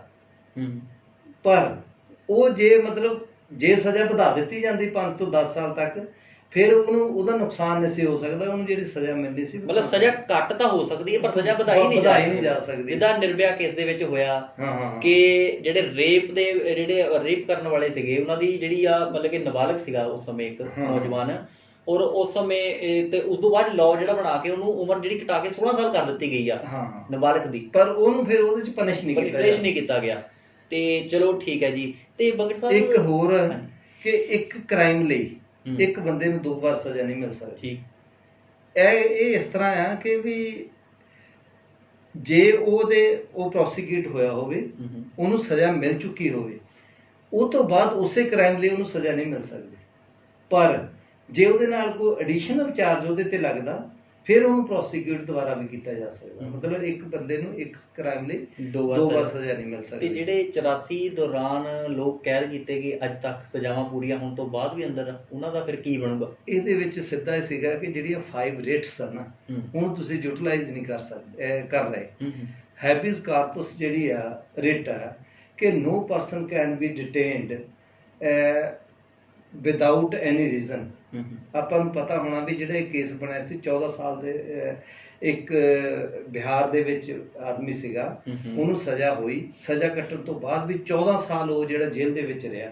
ਉਹਨੇ ਹੈਬਿਸ ਕਾਰਪਸ ਦੀ ਰੇਟ ਲਾਈ ਤੇ ਉਹਦੇ ਰਿਸ਼ਤੇਦਾਰਾਂ ਨੇ ਉਹਨੂੰ, ਸਰਕਾਰ ਨੂੰ ਉਹਦੇ ਤੇ ਜੁਰਮਾਨਾ ਕੀਤਾ ਗਿਆ ਤੇ ਉਹ ਬੰਦੇ ਨੂੰ ਉੱਥੋਂ ਰਿਹਾ ਕੀਤਾ ਗਿਆ। ਜਿਹੜੇ ਲੋਕ ਸਜ਼ਾ ਕੱਟਣ ਤੋਂ ਬਾਅਦ ਵੀ ਜੇਲ੍ਹ ਦੇ ਵਿੱਚ ਬੈਠੇ ਨੇ, ਉਹਨਾਂ ਨੂੰ ਮਤਲਬ ਉਹ ਜਿਹੜਾ ਹੈ ਹੈਵੀ ਕਾਰਪਸ ਦੀ ਰੇਟ ਲਗਾ ਕੇ ਟੂ ਪ੍ਰੋਡਿਊਸ ਦਾ ਪਰਸਨ, ਮਤਲਬ ਪ੍ਰੋਡਿਊਸ ਦਾ ਬੋਡੀ, ਜਾਂ ਤੁਹਾਡਾ ਕੋਈ ਵੀ ਜਿਹੜਾ ਸਮਾਨ ਵਗੈਰਾ ਜਾਂ ਤੁਹਾਡੀ ਪ੍ਰੋਪਰਟੀ ਆ, ਉਹ ਸਰਕਾਰ ਅਨਰੀਜ਼ਨੇਬਲੀ ਆਰਬਿਟਰੇਰੀ ਕਾਨੂੰਨ ਦੇ ਵਿਰੁੱਧ ਜਾ ਕੇ ਉਹਨੂੰ ਡਿਟੇਨ ਕਰ ਲੈਂਦੀ ਹੈ, ਜਾਂ ਕਿਸੇ ਪਰਸਨ ਨੂੰ ਡਿਟੇਨ ਕਰ ਲੈਂਦੀ ਹੈ। ਉੱਥੇ ਹੈਬਿਸ ਕਾਰਪਸ ਦੀ ਜਿਹੜੀ ਰੇਟ ਲਗਾ ਕੇ ਤੁਸੀਂ ਉਹਨੂੰ ਬਾਹਰ ਲਿਆ ਸਕਦੇ ਆ। ਦੂਸਰੀ ਗੱਲ ਆ ਵੀ ਜਦੋਂ ਵੀ ਕੋਈ ਪੁਲਿਸ ਵਾਲਾ ਬੰਦਾ ਕਿਸੇ ਨੂੰ ਅਰੈਸਟ ਕਰਦਾ ਤੇ ਵਿਦਿਨ 24 ਆਵਰਸ ਉਹਨੂੰ ਮੈਜਿਸਟਰੇਟ ਦੇ ਕੋਲ ਪ੍ਰੋਡਿਊਸ ਕਰਨਾ ਪੈਂਦਾ। 24 ਘੰਟੇ ਤੋਂ ਵੱਧ ਜਿਹੜਾ ਆ ਕੋਈ ਵੀ ਪੁਲਿਸ ਹੈ ਉਹ without producing before the magistrate ਉਹਨੂੰ ਡਿਟੇਨ ਨਹੀਂ ਕਰ ਸਕਦੀ। ਤੇ ਜੇ ਉਹ ਇਹਦੇ ਵਿੱਚ ਜਿਹੜਾ ਟਰੈਵਲਿੰਗ ਦਾ ਸਮਾਂ ਜਾਂ ਹੋਰ ਜਿਹੜੇ ਸਮੇਂ ਆ ਉਹ ਨਿਕਲ ਜਾਂਦਾ ਹੈ। ਮੰਨ ਲਓ ਕੋਈ ਬੰਦਾ ਹੈਦਰਾਬਾਦ ਤੋਂ ਫੜ ਕੇ ਲਿਆਣਾ, ਉਹ ਜਿੰਨਾ ਟਰੈਵਲਿੰਗ ਦਾ ਖਰਚਾ ਹੈ ਜਾਂ ਇੱਥੇ ਆ ਕੇ ਉਹ ਲੈਸ ਕਰ ਦਿੰਦੇ ਆ। ਬਾਕੀ 24 ਘੰਟੇ ਤੋਂ ਬਾਅਦ ਡਿਟੇਨ ਨਹੀਂ ਕਰ ਸਕਦੇ। ਜੇ 24 ਘੰਟੇ ਤੋਂ ਬਾਅਦ ਹੋ ਜਾਂਦਾ ਹੈ ਤੇ ਉਹ ਜਿਹੜਾ ਬੰਦੇ ਨੂੰ ਛੱਡਣਾ ਪੈਂਦਾ ਹੈ। ਔਰ ਅਗਰ ਉਹ 24 ਘੰਟੇ ਤੋਂ ਬਾਅਦ ਨਹੀਂ ਛੱਡਦਾ, ਜਿਹੜੇ ਬੰਦੇ ਨੇ ਡਿਟੇਨ ਕੀਤਾ ਹੈ ਉਹ ਜਿਹੜਾ ਆ ਉਹਦੇ ਤੇ ਉਹਨੂੰ ਕੇਸ ਚੱਲ ਸਕਦਾ ਤੇ ਉਹਨੂੰ ਸਜ਼ਾ ਹੋ ਸਕਦੀ ਹੈ। ਇਹ ਨਿੱਜੀ ਸੁਤੰਤਰਤਾ ਦਾ ਅਧਿਕਾਰ ਆਪਾਂ ਜਿਹੜੀ ਤੇ ਉਹਦੇ ਵਿੱਚ ਮੈਂ ਤੁਹਾਡੇ ਤੋਂ ਜਾਣਨਾ ਚਾਹੂੰਗਾ, ਜਿਹੜਾ Maneka Gandhi versus state of union versus union of India case ਹੋਇਆ ਸੀਗਾ, ਤੁਸੀਂ ਥੋੜਾ ਜਿਹਾ ਸਾਨੂੰ ਉਹਦੇ ਬਾਰੇ ਜ਼ਰੂਰ ਜਾਣਕਾਰੀ ਦਿਓ। ਉਹਦੇ ਤੋਂ ਪਹਿਲੇ ਇੱਕ ਕੇਸ ਹੋਇਆ ਸੀ ਮੇਨਕਾ ਗਾਂਧੀ ਤੋਂ, ਉਹਨੂੰ ਅਸੀਂ ਕਹਿੰਦੇ ਸੀ ਨੈਰੋ ਡਿਸਕ੍ਰਿਪਸ਼ਨ ਆਫ ਆਰਟੀਕਲ 21। ਸਭ ਤੋਂ ਜ਼ਿਆਦਾ ਅਮੈਂਡਮੈਂਟਸ ਜਾਂ ਜਿਹੜੀਆਂ ਜੱਜਮੈਂਟਾਂ ਆ ਉਹ ਆਰਟੀਕਲ 21 ਤੇ ਆਈਆਂ ਨੇ ਅੱਜ ਤੱਕ, ਕਿਉਂਕਿ ਇਹ ਆਰਟੀਕਲ ਹੈ right to life, right to live with dignity.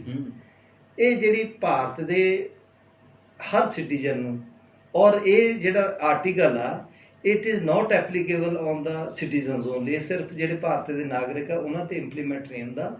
ਇਹ ਜਿਹੜੇ ਭਾਰਤ ਦੇ ਵਿੱਚ ਕੋਈ ਵੀ ਜਿਹੜਾ ਭਾਰਤ ਦਾ ਵਾਸੀ ਵੀ ਹੈ ਜਾਂ ਭਾਰਤ ਦੇ ਵਿੱਚ ਕੋਈ ਟੂਰਿਸਟ ਵੀ ਆ ਉਹ ਵੀ ਆ, ਉਹਦੇ ਤੇ ਵੀ ਲਾਗੂ ਹੁੰਦਾ। ਹਰ ਇੱਕ ਨੂੰ ਜੀਉਣ ਦਾ ਅਧਿਕਾਰ ਹੈ ਔਰ ਟੂ ਲਿਵ ਵਿਦ ਡਿਗਨਿਟੀ। ਜਿਹੜੀ ਨੈਰੋ ਡਿਸਕ੍ਰਿਪਸ਼ਨ ਸੀ ਇਹਦੀ ਆਰਟੀਕਲ ਦੀ ਇੰਟਰਪ੍ਰੀਟੇਸ਼ਨ ਵੀ ਉਹਨਾਂ ਨੇ ਇਹਦੇ ਵਿੱਚ ਪਹਿਲੇ ਜਿਹੜਾ ਸੁਪਰੀਮ ਕੋਰਟ ਦਾ ਫੈਸਲਾ ਸੀ ਉਹਨਾਂ ਨੇ ਇਹ ਕਹਿ ਦਿੱਤਾ ਵੀ ਜਿਹੜਾ ਕਿਸੇ ਬੰਦੇ ਨੂੰ ਡਿਟੇਨ ਕੀਤਾ ਜਾਂਦਾ, ਮੰਨ ਲਓ ਜਾਂ ਤਾਂ ਕੜੀ ਲਗਾ ਕੇ ਡਿਟੇਨ ਕੀਤਾ ਜਾਵੇ ਜਾਂ ਉਹਨੂੰ ਧਮਕੀ ਨਾਲ ਡਿਟੇਨ ਕੀਤਾ ਜਾਵੇ, ਉਹਨੂੰ ਅਸੀਂ ਮੰਨਿਆ ਜਾਂਦੇ ਆ ਕਿ ਇਹ ਬੰਦੇ ਨੂੰ ਰਾਈਟ ਟੂ ਜਿਹੜਾ ਲਿਬਰਟੀ ਆ ਉਹਦਾ ਜਾਂ ਡਿਗਨਿਟੀ ਆ ਉਹ ਕਰਟੇਲ ਹੋਇਆ। ਤੇ ਉਹ ਤੋਂ ਬਾਅਦ ਜਦੋਂ ਮੇਨਕਾ ਗਾਂਧੀ ਦਾ ਕੇਸ ਆਇਆ, ਮੇਨਕਾ ਗਾਂਧੀ ਨੇ ਦਾ ਪਾਸਪੋਰਟ ਜਿਹੜਾ ਸੀਗਾ ਪਾਸਪੋਰਟ ਅਥਾਰਟੀ ਨੇ ਜਮ੍ਹਾਂ ਕਰਾਉਣ ਲਈ ਕਿਹਾ ਤੇ ਮੇਨਕਾ ਗਾਂਧੀ ਨੇ ਉਹਨਾਂ ਨੂੰ ਲੈਟਰ ਲਿਖਿਆ ਕਿ ਮੈਨੂੰ ਕਾਰਨ ਦੱਸੋ ਮੈਂ ਕਿਉਂ ਇਹ ਪਾਸਪੋਰਟ ਤੁਹਾਡੇ ਕੋਲ ਜਮ੍ਹਾਂ ਕਰਾਵਾਂ। ਤੇ ਉਹਨਾਂ ਨੇ ਕਿਹਾ ਵੀ ਅਸੀਂ ਕਾਰਨ ਦੱਸਣਾ ਜ਼ਰੂਰੀ ਨਹੀਂ। ਫਿਰ ਉਹਨੇ ਸੁਪਰੀਮ ਕੋਰਟ ਦੇ ਵਿੱਚ ਰਿਟ ਲਾਈ ਤਾਂ ਸੁਪਰੀਮ ਕੋਰਟ ਨੇ ਇਹ ਗੱਲ ਕਹੀ ਕਿ ਜਿਹੜਾ right to travel abroad is fundamental right of a citizen of India। ਇਸ ਕਰਕੇ ਵਿਦਆਊਟ ਅਸਾਈਨਿੰਗ ਰੀਜ਼ਨ ਇਹਦਾ ਜਿਹੜਾ ਪਾਸਪੋਰਟ ਆ ਉਹਨੂੰ ਡਿਟੇਨ ਕੀਤਾ ਨਹੀਂ ਜਾ ਸਕਦਾ। ਇਹ ਸੀਗੀ ਉਹਦੀ ਮਤਲਬ ਬ੍ਰੌਡਰ ਜਿਹਨੂੰ ਆਪਾਂ ਕਹਿੰਦੇ ਹਾਂ ਇੰਟਰਪ੍ਰੀਟੇਸ਼ਨ। ਇਹ ਮੇਨਕਾ ਗਾਂਧੀ ਕੇਸ ਦੇ ਵਿੱਚ ਆਈ ਆ ਜਿਹੜੇ ਉਹਦੇ ਵਿੱਚ ਉਹਨਾਂ ਨੇ 5 ਪੈਰਾਮੀਟਰ ਫਿਕਸ ਕੀਤੇ ਆ। They are very important for the dignity of the person. Pankaj ਸਾਹਿਬ ਇੱਥੇ ਮੈਂ ਇੱਕ ਕਾਊਂਟਰ ਕੁਐਸਚਨ ਤੁਹਾਡੇ ਲਈ ਲੈ ਕੇ ਆਇਆ ਵੀ ਇਹ ਆਸਾਦ ਜਿਹੜਾ ਕਿ ਆਪਣੇ ਤਬਲੀਗੀ ਸਮਾਜ ਦਾ ਲੀਡਰ ਸੀਗਾ ਜਾਂ ਕਹਿੰਦੀ ਉਹਨਾਂ ਦੇ ਮੌਲਾਨਾ ਸੀਗੇ, ਉਹਨਾਂ ਦਾ ਪਾਸਪੋਰਟ, ਉਹਨਾਂ ਦੇ ਬੇਟੇ ਦਾ ਪਾਸਪੋਰਟ ਅੱਜ ਜ਼ਬਤ ਕਰ ਲਿਆ ਗਿਆ। ਠੀਕ ਹੈ, ਕੀ ਇਹ ਆਰਟੀਕਲ 21 ਨੂੰ ਵਾਇਲੇਟ ਕਰ ਰਿਹਾ? ਇਹ ਨਾ ਜਦੋਂ ਵੀ ਅਸੀਂ ਕਿਸੇ ਕੁਐਸਚਨ ਦਾ ਕੋਈ ਉੱਤਰ ਦੇਣਾ ਹੈ ਨਾ, ਉਹਦੀਆਂ ਟੈਕਨੀਕਲਟੀਜ਼ ਤੇ ਉਹਦੀਆਂ ਜਿਹੜੀਆਂ ਉਹਦੇ ਪਿੱਛੇ ਰੀਜ਼ਨਸ ਨੇ ਉਹ ਸਾਨੂੰ ਪ੍ਰੋਪਰਲੀ ਪਤਾ ਹੋਣਾ ਚਾਹੀਦਾ। ਜਦੋਂ ਉਹਨਾਂ ਨੇ ਇਹਨੂੰ ਜ਼ਬਤ ਕੀਤਾ ਜਿਹੜਾ ਕੰਪਾਊਂਡ ਕੀਤਾ ਪਾਸਪੋਰਟ ਨੂੰ, ਉਹ ਕਿਹੜੇ ਕਾਰਨਾਂ ਦੇ ਕਰਕੇ ਕੀਤਾ ਉਹ ਸਾਨੂੰ ਪਤਾ ਹੋਣਾ ਚਾਹੀਦਾ। ਉੱਥੋਂ ਆਪਾਂ ਇਹ ਦੇਖ ਸਕਦੇ ਹਾਂ ਵੀ ਜਿਹੜਾ ਆਰਟੀਕਲ 21 ਆ ਉਹਦੀ ਵਾਇਓਲੇਸ਼ਨ ਹੋਈ ਹੈ ਕਿ ਨਹੀਂ ਹੋਈ ਹੈ। But again without any reason ਔਰ ਜਾਂ ਵਿਦਆਊਟ ਅਸਾਈਨਿੰਗ ਐਨੀ ਰੀਜ਼ਨ ਕਿਸੇ ਦਾ ਪਾਸਪੋਰਟ ਜਿਹੜਾ ਹੈ ਉਹ ਜ਼ਬਤ ਨਹੀਂ ਕੀਤਾ ਜਾ ਸਕਦਾ। ਨਹੀਂ, ਮੈਂ ਮੰਨਦਾ ਵੀ ਕੁਝ ਕਾਰਨ ਹੋ ਸਕਦੇ ਕਿ ਉਹਨਾਂ ਦਾ ਪਾਸਪੋਰਟ ਜ਼ਬਤ ਕਰ ਲਿਆ, ਪਰ ਇੱਥੇ ਅਸੀਂ ਦੇਖਦੇ ਆ ਕਿ ਵਿਲ ਚੌਕਸੀ, ਨੀਰਵ ਮੋਦੀ ਤੇ ਵਿਜੇ ਮਾਲਿਆ ਵਰਗੇ ਲੋਕ ਆ ਜੋ ਕਿ ਭਗੌੜਾ ਕਰਾਰ ਦਿੱਤੇ ਜਾਣ ਦੇ ਬਾਵਜੂਦ ਜਿਹੜਾ ਬਾਹਰ ਚਲੇ ਜਾਂਦੇ ਆ। ਇੱਥੇ ਫਿਰ ਗੱਲ ਦੋਸ਼ੀਆਂ ਤੇ ਆ ਜਾਂਦੀ ਹੈ। ਦੋਸ਼ੀ ਕੌਣ? ਇੱਥੇ ਗੱਲਾਂ ਦੋ ਨੇ। ਦੇਖੋ, ਇਹ ਨਹੀਂ ਹੈਗਾ ਵੀ ਕਿਸੇ ਦੀ ਜਿਹੜੀ ਲਾਈਫ ਆ ਜਾਂ ਜਿਹੜੀ ਉਹ ਆਪਣੀ life to live with dignity ਇਹਨੂੰ ਕਰਟੇਲ ਨਹੀਂ ਕੀਤਾ ਜਾ ਸਕਦਾ। ਇਹ ਕੀਤਾ ਜਾ ਸਕਦਾ with due process of law. ਆਪਾਂ ਜਦੋਂ ਪਹਿਲੇ 21 ਦੀ ਆਪਾਂ ਨੇ ਇੰਟਰਪ੍ਰੀਟੇਸ਼ਨ ਕੀਤੀ ਹੈ ਨਾ, ਉਹਦੇ ਵਿੱਚ ਆਪਾਂ ਇੱਕ ਵਰਡ ਭੁੱਲ ਗਏ ਕਿ everybody has a right to live. ਕਿਸੇ ਦੀ ਜਿਹੜੀ ਲਿਬਰਟੀ ਹੈ, you can't curtail the liberty of any person, ਪਰ without due course of law. ਜੇ ਤੁਸੀਂ ਉਹ ਜਿਹੜੀ ਕਾਨੂੰਨੀ ਪ੍ਰਕਿਰਿਆ ਦੇ ਮੁਤਾਬਕ ਕਿਸੇ ਦਾ ਪਾਸਪੋਰਟ ਡਿਟੇਨ ਕਰਦੇ ਆ, ਕਿਸੇ ਨੂੰ ਅਰੈਸਟ ਕਰਦੇ ਆ ਜਾਂ ਕਿਸੇ ਦੀ ਪ੍ਰਾਪਰਟੀ ਨੂੰ ਡਿਟੇਨ ਕਰਦੇ ਆ, ਉਹ ਵੈਲਿਡ ਆ। ਉਹਨੂੰ ਨਹੀਂ ਤੁਸੀਂ ਕਹਿ ਸਕਦੇ ਕਿ ਵੀ ਉਹ ਜਿਹੜਾ ਗਲਤ ਕੀਤਾ ਹੈ ਉਹ ਪਾਸਪੋਰਟ, ਪਰ ਉਹਦੇ ਰੀਜ਼ਨਸ ਦੇਖਣੇ ਪੈਣਗੇ। ਉਹਦੇ ਮਤਲਬ ਇਹ ਦੇਖਣਾ ਪੈਣਾ ਕਿ ਡਿਊ ਪ੍ਰੋਸੈਸ ਆਫ ਲਾ ਜਿਹੜਾ ਉਹ ਉਹਨਾਂ ਨੇ ਇੰਪਲੀਮੈਂਟ ਕੀਤਾ ਕਿ ਨਹੀਂ ਕੀਤਾ।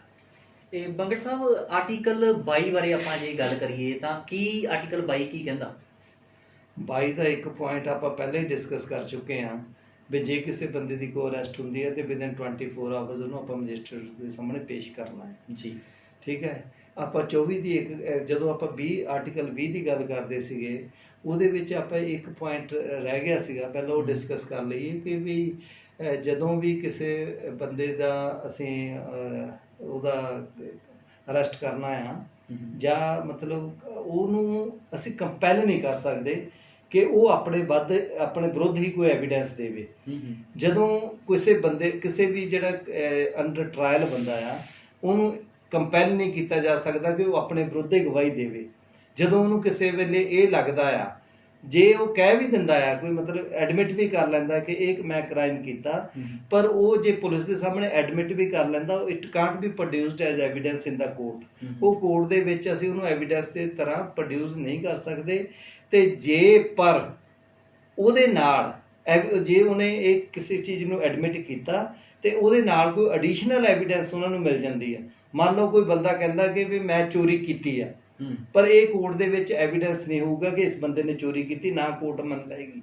ਪਰ ਜੇ ਉਹ ਕਹਿੰਦਾ ਵੀ ਮੈਂ ਚੋਰੀ ਕੀਤੀ ਹੈ ਤੇ ਜਿਹੜਾ ਮੇਰਾ ਚੋਰੀ ਦਾ ਸਮਾਨ ਮੇਰੀ ਡਿੱਗੀ ਦੇ ਵਿੱਚ ਪਿਆ, ਫਿਰ ਉਹ ਬੰਦਾ ਜਿਹੜਾ, ਕਿਉਂਕਿ ਉਹਦੇ ਨਾਲ ਐਡੀਸ਼ਨਲ ਐਵੀਡੈਂਸ ਮਿਲ ਗਈ ਹੈ, ਇਸ ਕਰਕੇ it can be produced in the court, ਉਹਨੂੰ ਐਵੀਡੈਂਸ ਗਵਾਹੀ ਮੰਨ ਲਿਆ ਜਾਊਗਾ। ਇਹ ਤਾਂ ਸੀਗਾ 20 ਦਾ। ਹੁਣ ਜਿਹੜਾ ਦੂਸਰੇ ਪਾਸੇ ਆਪਾਂ ਆਉਂਦੇ ਆ ਆਰਟੀਕਲ 22 ਦੇ ਵਿੱਚ, ਆਪਾਂ ਉੱਥੇ ਇਹ ਗੱਲ ਕਰੇ ਚੁੱਕੇ ਆ, ਇੱਕ ਤਾਂ ਕਰ ਚੁੱਕੇ ਆ ਕਿ ਜਦੋਂ ਵੀ ਕੋਈ ਬੰਦਾ ਅਰੈਸਟ ਹੁੰਦਾ ਉਹਨੂੰ ਵਿਦਨ 24 ਆਵਰਸ ਆਪਾਂ ਉਹਨੂੰ ਮੈਜਿਸਟਰੇਟ ਦੇ ਸਾਹਮਣੇ ਪੇਸ਼ ਕਰਨਾ, ਉਹ ਤੋਂ ਬਾਅਦ ਆਪਾਂ ਉਹਨੂੰ ਡਿਟੈਂਸ਼ਨ ਦੇ ਵਿੱਚ ਨਹੀਂ ਰੱਖ ਸਕਦੇ। ਦੂਸਰਾ ਇਹ ਹੈ ਵੀ ਜਦੋਂ ਵੀ ਕਿਸੇ ਬੰਦੇ ਨੂੰ ਪੁਲਿਸ ਅਰੈਸਟ ਕਰਦੀ ਆ, ਇਹ ਉਹਦਾ ਰਾਈਟ ਆ ਬੰਦੇ ਦਾ ਕਿ ਪੁਲਿਸ ਉਹਨੂੰ ਇਹ ਦੱਸੇ, ਕਿ ਕਾਰਨ ਦੱਸੇ ਕਿ ਉਹਨੂੰ ਕਿਉਂ ਅਰੈਸਟ ਕੀਤਾ ਜਾਂਦਾ, ਤਾਂ ਕਿ ਉਹ ਜਿਹੜਾ ਅਰੈਸਟ ਦੇ ਦੌਰਾਨ ਵੀ ਆਪਣੀ ਐਵੀਡੈਂਸ ਜਿਹੜੇ ਉਹਨੂੰ ਤਿਆਰ ਕਰ ਸਕੇ। ਤੇ ਦੂਸਰਾ ਉਹਦਾ ਇਹ ਰਾਈਟ ਆ ਕਿ ਉਹਨੂੰ ਪੁਲਿਸ ਕਵੇ ਲੀਗਲ ਏਡ ਉਹਨੂੰ ਪ੍ਰੋਵਾਈਡ ਕਰੇ। ਤੁਹਾਨੂੰ ਇੱਕ ਪਤਾ ਹੋਣਾ ਜਿਹੜਾ ਕੇਸ ਹੋਇਆ ਸੀਗਾ, ਇੱਕ ਮੁਸਲਿਮ ਲੇਡੀ ਸੀਗੀ, ਉਹਦਾ ਕੇਸ ਹੋਇਆ ਸੀਗਾ, ਤੇ ਉਹ ਨਹੀਂ ਸੀ ਆਪਣੀ ਲੀਗਲ ਜਿਹੜੀ ਆ ਕੋਈ ਵੀ ਬੰਦਾ ਜਿਹੜਾ ਇੰਗੇਜ ਨਹੀਂ ਸੀ ਕਰ ਸਕਦੀ ਟੂ ਪ੍ਰੋਟੈਕਟ ਹਰਸੈਲਫ। ਤੇ ਉੱਥੋਂ ਇਹ ਹੋਇਆ ਸੀ ਕਿ ਕੋਰਟ ਨੇ ਸਰਕਾਰ ਨੂੰ ਐਡਵਾਈਜ਼ ਕੀਤਾ ਵੀ ਕੋਈ ਇਹੋ ਜਿਹੀ ਪਾਲਿਸੀ ਜਾਂ ਇਹੋ ਜਿਹਾ ਕਾਨੂੰਨ ਬਣਾਓ ਤਾਂ ਕਿ ਜਿਹੜਾ ਬੰਦਾ ਕੈਪੇਬਲ ਨਹੀਂ ਹੈਗਾ ਟੂ ਮਤਲਬ ਹਾਇਰ ਐਨ ਲੀਗਲ ਐਡਵਾਈਜ਼ਰ, ਤੇ ਸਰਕਾਰ ਉਹਨੂੰ ਮਤਲਬ ਜਿਹੜੀ ਹੈ ਲੀਗਲ ਏਡ ਪ੍ਰੋਵਾਈਡ ਕਰੇ, ਲੀਗਲ ਏਡ ਪ੍ਰੋਵਾਈਡ ਕਰੇ। ਉਹ ਤਾਂ ਹੀ ਜਿਹੜਾ ਲੀਗਲ ਏਡ ਐਕਟ ਬਣਿਆ ਸੀਗਾ ਇਸੇ ਬੇਸ ਦੇ ਉੱਤੇ। ਤੇ ਹੁਣ ਆਪਾਂ ਜਿਹੜਾ 22 ਦਾ ਸੀਗਾ, ਇਹ ਸਾਰੀਆਂ ਕਰ ਲਈਆਂ।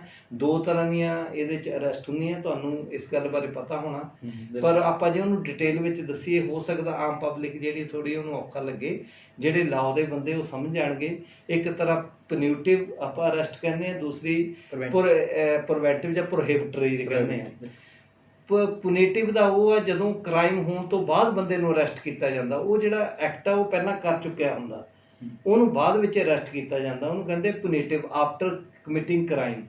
ਤੇ ਦੂਸਰਾ ਜਿਹੜਾ ਆ ਉਹ ਆਮ ਜਿਹੜੇ ਡਿਵੈਲਪਡ ਕੰਟਰੀਜ਼ ਆ ਉੱਥੇ ਪ੍ਰੋਹਿਬਿਟਰੀ ਜਿਹੜੀ ਅਰੈਸਟ ਆ ਉਹ ਨਹੀਂ ਹੁੰਦੀ, ਉਹਨਾਂ ਦੇ ਕਨਸਟੀਟਿਊਸ਼ਨ ਵਿੱਚ ਨਹੀਂ ਹੈਗਾ। ਪਰ ਇੰਡੀਆ ਦੇ ਵਿੱਚ ਇਹਨੂੰ ਓਕੇਜ਼ਨਲੀ ਮਤਲਬ ਆਮ ਇਹਨੂੰ ਯੂਜ਼ ਕੀਤਾ ਜਾਂਦਾ। ਉਹ ਜਿਹੜਾ ਕਿਸੇ ਨੂੰ ਡਰ ਹੋਵੇ ਕਿ ਇਹ ਬੰਦਾ ਆਹ ਕ੍ਰਾਈਮ ਕਰਨ ਵਾਲਾ ਹੈ, ਉਹ ਕ੍ਰਾਈਮ ਕਰਨ ਤੋਂ ਪਹਿਲਾਂ ਹੀ ਉਹਨੂੰ ਜਿਵੇਂ ਅਰੈਸਟ ਕਰ ਲੈਂਦੇ, ਜਿਵੇਂ ਆਪਾਂ ਨੈਸ਼ਨਲ ਸਿਕਿਉਰਿਟੀ ਐਕਟ ਦੇ ਵਿੱਚ ਅਰੈਸਟ ਕਰ ਲੈਂਦੇ ਕਿ ਇਹ ਬੰਦਾ ਜਿਹੜਾ ਦੰਗੇ ਫੈਲਾ ਸਕਦਾ ਆ ਜਾਂ ਭਾਰਤ ਦੀ ਸਿਕਿਉਰਿਟੀ ਨੂੰ ਨੁਕਸਾਨ ਕਰ ਸਕਦਾ ਹੈ, ਉਹਨੂੰ ਜਿਹੜਾ ਕੀਤਾ ਜਾਂਦਾ ਉਹਨੂੰ ਅਸੀਂ ਕਹਿੰਦੇ ਆ ਪ੍ਰੋਹਿਬਿਟਰੀ ਅਰੈਸਟ। ਪਰ ਜਿਹੜੀ ਇਹ ਅਰੈਸਟ ਹੈ ਇਹਦੇ ਨਾਲ ਅੱਗੇ ਐਡੀਸ਼ਨਲ ਇੱਕ ਫੈਕਟਰ ਜੁੜਿਆ ਹੋਇਆ ਕਿ ਇੱਕ ਬੰਦੇ ਨੂੰ ਸਿਰਫ ਜੇ ਅਰੈਸਟ ਕੀਤਾ ਤੇ 3 ਮਹੀਨੇ ਲਈ ਅਰੈਸਟ ਕਰ ਸਕਦੇ ਆ ਵੱਧ ਤੋਂ ਵੱਧ। ਜੇ 3 ਮਹੀਨੇ ਤੋਂ ਬਾਅਦ ਅਰੈਸਟ ਕਰਨਾ ਤੇ ਇੱਕ ਬੋਰਡ ਆ, ਤੇ ਉਹ ਬੋਰਡ ਫਿਰ ਕਾਰਨ ਦੱਸੇਗਾ ਕਿ ਅਸੀਂ 3 ਮਹੀਨੇ ਤੋਂ ਬਾਅਦ ਇਹਨੂੰ ਕਿਉਂ ਅਰੈਸਟ ਕਰਨਾ ਚਾਹੁੰਦੇ ਹਾਂ। ਉਹਦੀ ਐਡਵਾਈਸ ਦੇ ਉੱਤੇ ਉਹ 3 ਮਹੀਨੇ ਦਾ ਪੀਰੀਅਡ ਵਧਾਇਆ ਜਾ ਸਕਦਾ ਹੈ।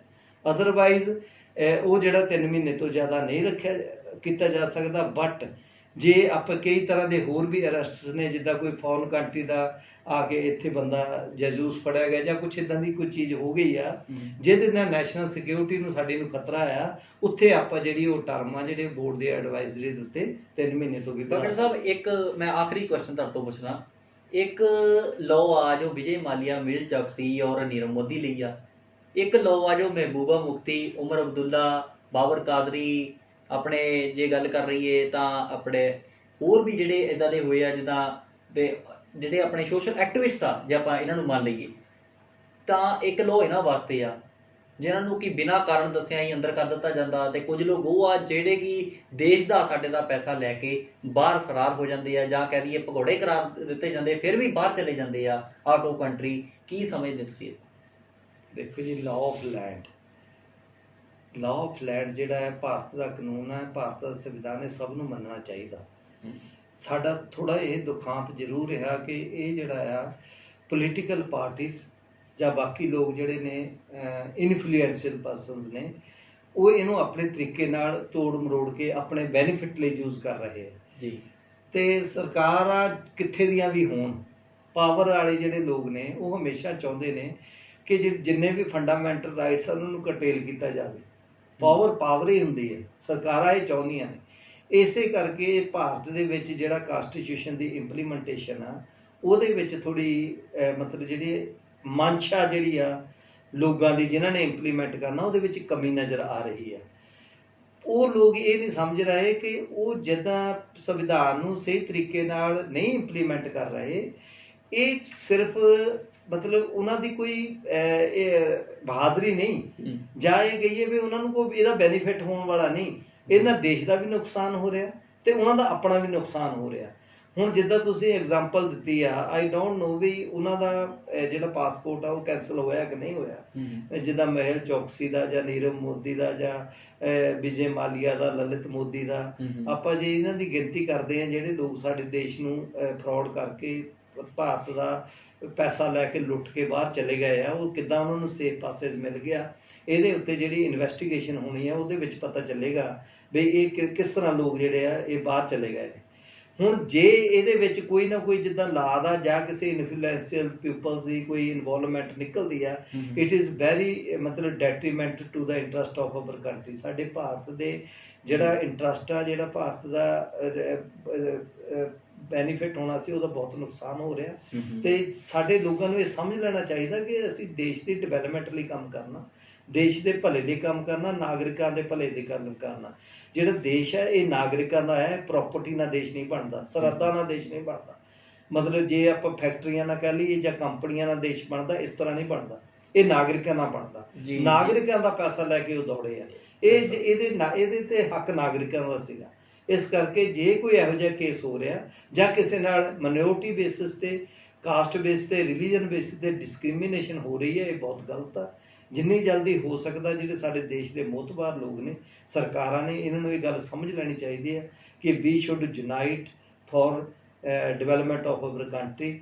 ਵੀ should ensure social justice to everybody and liberty fraternity to ਐਵਰੀਬੋਡੀ।